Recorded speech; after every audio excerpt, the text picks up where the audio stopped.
Hello, everyone. Welcome to this Energy Quick Chat where we rub minds with stakeholders and players in the energy markets.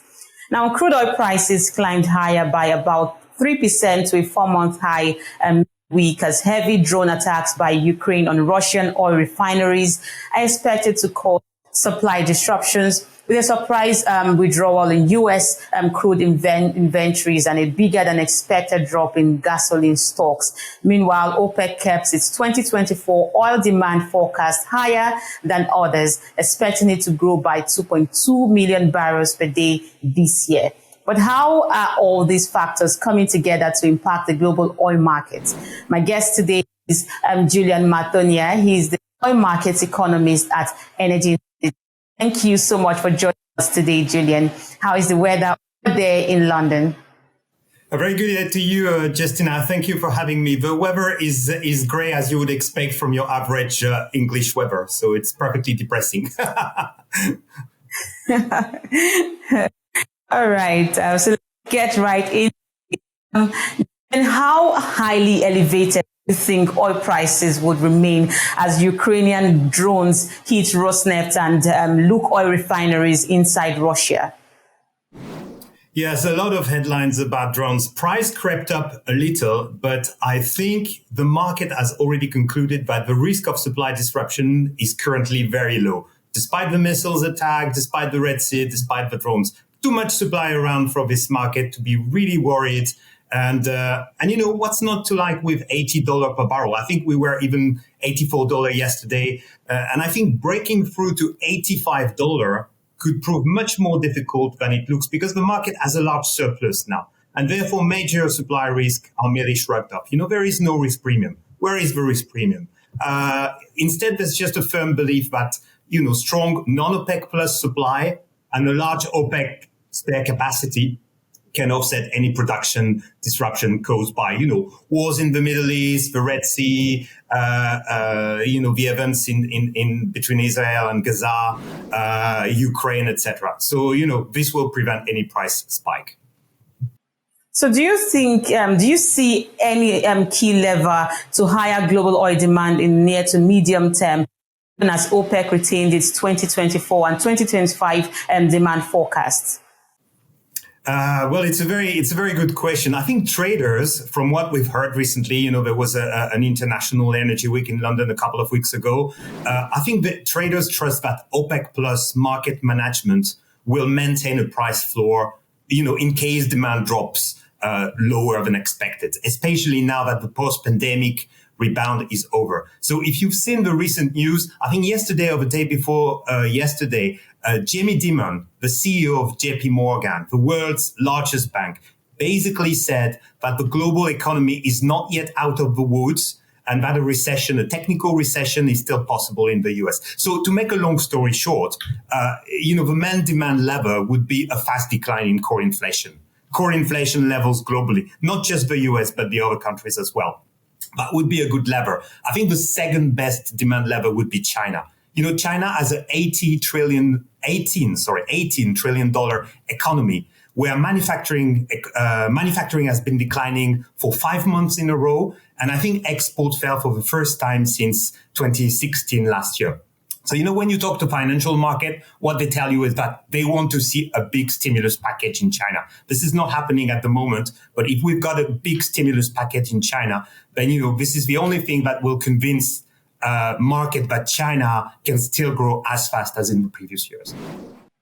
But there are other people who say that China is actually growing and we should ignore the headlines. And hopefully we would see much package coming from there. But Nigeria's oil production was down at 1.32 million barrels per day in February. What do you make of other African top producers such as Angola? Well, West African producers have been a core focus of headlines recently. Nigeria, Angola. Angola produced just above 1 million barrels per day in February. And, you know, the country's oil output has been declining since, I think, 2008. When output at this time was nearly 2 million barrels per day. Hopes of reversing the trend have been dashed, I think, by a lack of sizable new discoveries. I mean, new oil discoveries. And I think since Angola has tried to maximize oil production and revenue, but it has been consistently underproduced. So if you take Angola and you mentioned Nigeria, if you take Angola and Nigeria together, they produced about 300,000 barrels below their quota last year on average. So they've been consistently underproducing. So, Angola has been a regular laggard in terms of compliance with production quotas from OPEC. I think the important message here for OPEC is that disputes over production baselines with West African producers highlight that divisions between, chronic underperformers like Angola and the group's more capable producers, say it's like some Gulf country, are a potential risk for OPEC cohesion and OPEC, sticking as a group together in 2024.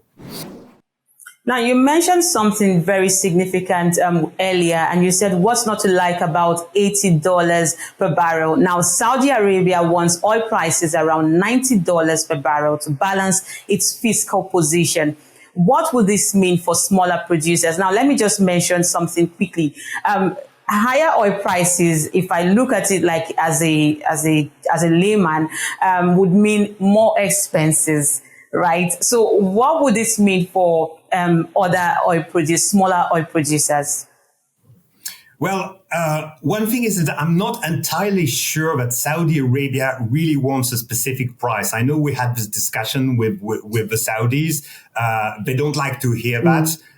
So you might be right about the price, the $90 per barrels, but we actually estimate that the country trade break even. So, the level they need to balance their import exports and keep their trade balance to zero is about $75, was about $75 in 2023. And it's a bit lower in 2024. We estimate between $72 and $73 per barrel. So again, and back to what you said, what's not to like with $80 per barrel? It's a price that works well for most producers, including Saudi Arabia, of course, and for consumers in the sense that it remains well below the psychological $100 per barrel, which is the level where, the market starts to panic a little bit. And what it means for overproducers, including smaller ones, is that if they sit sort of higher on the cost curve, they can still produce and be profitable at this price level. But I would say, don't take your eyes off the ball. The future is to low-cost producers like Saudi Arabia and those who can extract a barrel of oil for less than $25 per barrel. So outside of the Gulf countries, it means a few fields in Norway, maybe like Johan Sverdrup, for example, and the most efficient US shale producers that have increased the depths of their reserves, like Exxon after acquiring Pioneer, or Chevron after acquiring Hess. And that's it. So the future is to low-cost producers. Right. So Saudi Aramco recently reported decent quarterly earnings and plans to make bold moves. What do you make of that result and your outlook on Aramco's performance in 2024? Very decent result indeed, Justina. I think $121 billion net profit. It's huge. I think the main message from Aramco's results is that there's a lot more resilience from Saudi oil profit than expected from the market after the deep production cuts that the kingdom has been doing since July 2023. Saudi Aramco is still thriving and even dwarfing the US tech sectors. So if you take those $121 billion in net profit, okay, this is down from the $161 billion they did last year, down by $40 billion. This is significant. But as some equity analysts noted, this is bigger than the combined profit of the so-called Magnificent Seven. The seven most profitable US tech company. It's more than the combined profits of Meta, formerly Facebook, Nvidia, the drive sort of hardware manufacturer, Amazon, and Tesla. So it's more than those four companies together. The company has demonstrated, Aramco has demonstrated its ability and agility in navigating a rather, choppy, volatile price environment and to retain the attention of international investors, or at least to make them second guess the less viable green transition projects. So I think it's a very important message. Right.